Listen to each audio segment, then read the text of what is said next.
We have a team that is located in 4 different countries, which makes it very inefficient sometimes to run a company. Today, we're going to talk about how we manage our team. We'll talk about our team functions, how we communicate, the tools we use, how we do feedback, and any lessons that we've learned throughout our journey. If you are interested in any of these specific topics, we'll have timestamps down below.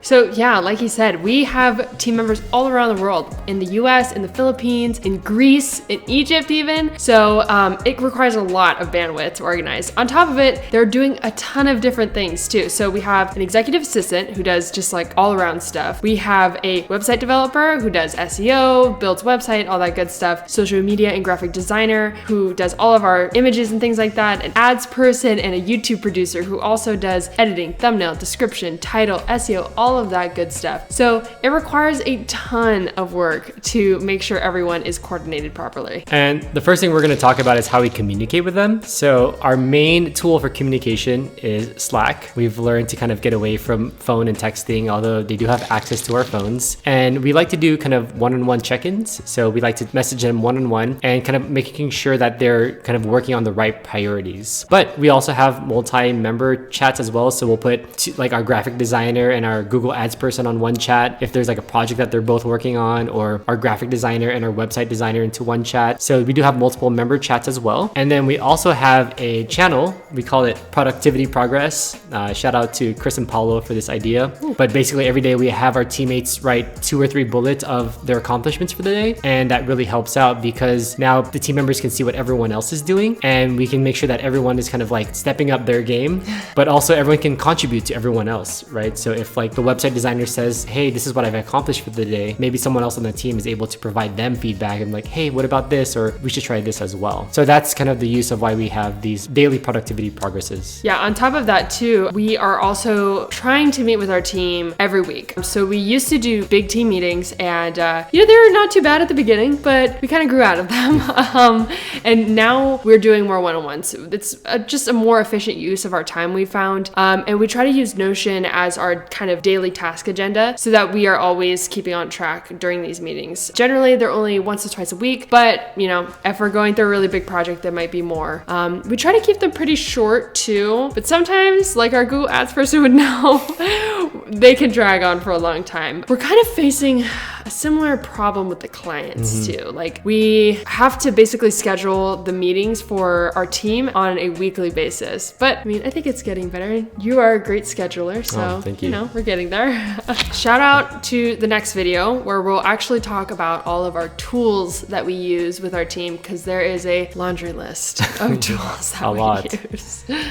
Okay, so the next step is talking about the sequence of events. So how does this work during the week? Typically, we'll have our client meetings where we'll talk about what we did last week and then what we want to do for them next week. So then we'll have our task for our team, and Kayla and I will do our Saturday mastermind where we go over our notes and then delegate the tasks to our different team members. So we'll assign Notion tickets, and then sometimes we'll also ping them again on Slack. So we'll say, hey, here's the Notion ticket that you have for a new task. And Kayla loves using Loom, which is amazing because we can just record ourselves, whether doing a screen share or vocally saying something. Sometimes it's faster than just writing all the stuff out on a Notion ticket. And then the next week comes, we have our one-on-one meetings with our team members, and we kind of get any clarifications, make sure they understand what the task is. And then as they deliver throughout the week, we'll have another meeting at the end where we kind of go through their list and just check off things that get done. Yeah, basically. And what has been really helpful for us recently is creating like SOPs. So this is called a standard operating procedure, basically telling people how to do a task. And what we'll do with this is we'll actually do the task first to make sure that we're comfortable and familiar with the task. And then we'll actually construct the SOP that whether it be like a Word document or like a Loom, like you mentioned before. And then we'll give that to them. They'll go through it. And what we try to do is do like constant improvement on it. So it's like, okay, this is the SOP. It's great, but how can you make it better?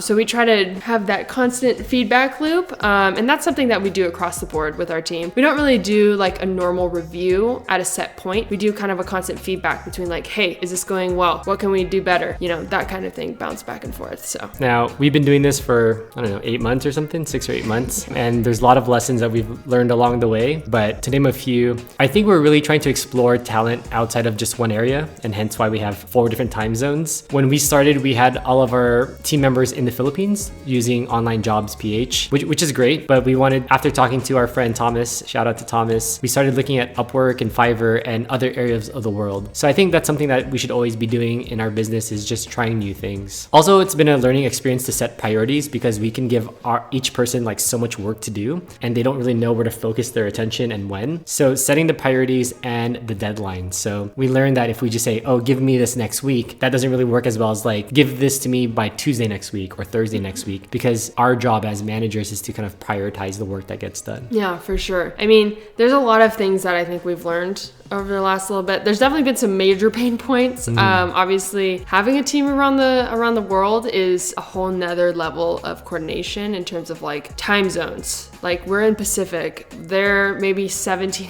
hours ahead of us or something crazy like that. So it's really interesting to kind of figure that out as we go. The other thing that's been really interesting is like, everyone on our team speaks English, but there's always a different understanding between us and them at times because of that language barrier. So like, we have to be a little bit more sensitive about like pop culture references or humor, or even the way we speak, to make sure that they are understanding exactly what we're saying and we're both on the same page. So yeah, it's been interesting. And one of the biggest pain points we've been talking about for the past few weeks is the ideal of having a manager. Kayla and I are very busy with all aspects of our business, whether it's sales or the team or our clients or whatever it may be. And so it's kind of another job to manage the team. And so, you know, hopefully one day we can get a manager, like a COO or something like that. Yeah, something. So that the accountability doesn't fall on us, and they can kind of crack the whip. Like, here's the projects, make sure you get that done at this time. And, you know, we don't have to hopefully meet with our team as much. Yeah, but hopefully we can get that figured out down the line. For the most part, that is how we manage our team, from, you know, giving them a task at the very beginning, communicating it, doing SOPs, and all the way to the very end with delivery. In our next video, we're actually going to talk about all of those tools that I omitted earlier. So we're really excited to talk about that. And as a reminder, we upload every single week, so don't forget to like, subscribe, hit that bell notification, ding. We'll see you next week. Peace.